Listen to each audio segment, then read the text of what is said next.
আসসালামু আলাইকুম। আজকের ভিডিওতে কথা বলবো একটা অদ্ভুত এবং খুবই রহস্যজনক একটা ঘটনা নিয়ে। ১৯৫৯ সালের ফেব্রুয়ারি মাসে বর্তমান রাশিয়া, তৎকালীন সোভিয়েত ইউনিয়নের একটা রহস্যজনক ঘটনা। ১০ জন পর্বতারোহী যারা মাউন্টেন স্কি করতে গেছেন, উরাল মাউন্টেন, ওই মাউন্টেন স্কি করতে গেছেন। যদিও এটা খুব কষ্টদায়ক একটা অভিযান ছিল, কিন্তু যারা গিয়েছিলেন তারা খুব অভিজ্ঞ ছিলেন।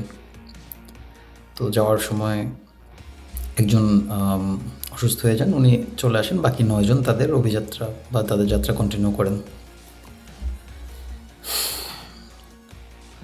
কিন্তু এই যাত্রা কন্টিনিউ করতে গিয়ে পরবর্তীতে তারা আর ফেরত আসেন না। যখন বেশ কয়েকদিন হয়ে গেল তারা ফেরত আসছেন না, তখন তাদেরকে উদ্ধার করার জন্য একটা অভিযান শুরু হয়।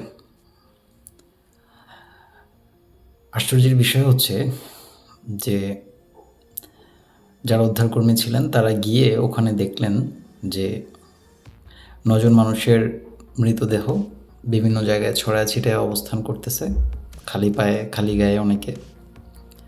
এবং আরও ভয়ঙ্কর বিষয় হচ্ছে যে এদের কারো কারো বুকের পাঁজরের হাড় ভাঙা, কারো কারো জিহ্বা নাই, কারো চোখ তুলে ফেলা, যেটা খুবই আশ্চর্যজনক একটা ঘটনা।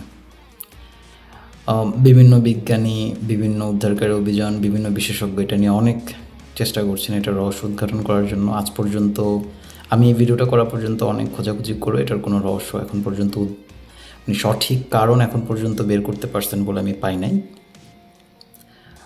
তো এই পুরো মর্মান্তিক বা রহস্যজনক ঘটনাটা দিয়াতলভ পাস ট্র্যাজেডি নামে পরিচিত, যেহেতু এই পুরো দলের নেতৃত্বে ছিলেন দিয়াতলভ নামে একজন।